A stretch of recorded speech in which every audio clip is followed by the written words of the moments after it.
৫ August গণবিক্ষোভের মুখে দেশ ছেড়ে পালাতে বাধ্য হন শেখ হাসিনা। তবে তার আগের ২০ দিন বাংলাদেশের ছাত্র জনতার কাছে ছিল বিভীষিকাময়। আন্দোলন দমানোর নামে ছাত্র জনতার ওপর গুলি চালায় আইন শৃঙ্খলা রক্ষা বাহিনী। ছাত্রলীগ, যুবলীগ, স্বেচ্ছাসেবক লীগের কর্মীরাও নির্বিচারে গুলি ছুড়েছে সাধারণ মানুষের ওপর। বৈষম্য বিরোধী আন্দোলনে নিহতের তালিকা করছে অন্তর্বর্তীকালীন সরকার। এরই মধ্যে জাতিসংঘ জানালো, বাংলাদেশের ছাত্র আন্দোলনে ১৬ জুলাই থেকে ১১ আগস্ট পর্যন্ত ৬৫০ জন নিহত হয়েছেন, যার মধ্যে ৩২ জনই শিশু।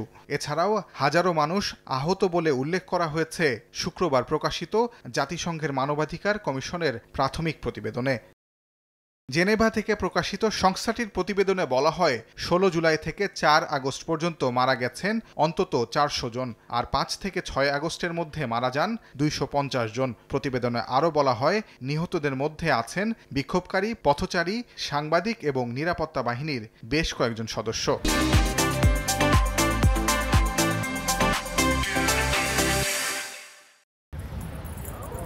১০ পাতার ওই প্রতিবেদনে বাংলাদেশের নিরাপত্তা বাহিনীর বিরুদ্ধে গুরুতর এবং বিশ্বাসযোগ্য মানবাধিকার লঙ্ঘনের অভিযোগের কথা বলা হয়েছে। জাতিসংঘ বলছে, আওয়ামী লীগ সরকার শান্তিপূর্ণ আন্দোলনে নির্বিচারে বল প্রয়োগে রাবার বুলেট, সাউন্ড গ্রেনেড এবং প্রাণঘাতী গোলাবারুদ সহ আগ্নেয়াস্ত্র ব্যবহার করেছে।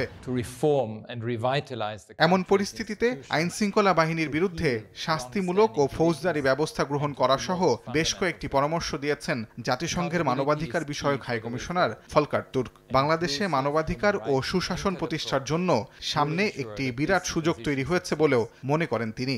This is a pivotal moment for Bangladesh. The transition ahead presents an historic opportunity to make human rights the cornerstone of governance and the rule of law, to reform and revitalize the country's institutions, to heal long-standing divisions, and to promote fundamental freedoms. এর আগে জানানো হয়, শিগগিরই জাতিসংঘ ছাত্র আন্দোলনে হত্যার পূর্ণাঙ্গ তদন্ত শুরু করবে। তাজওয়ার মাহমুদ, সময় সংবাদ।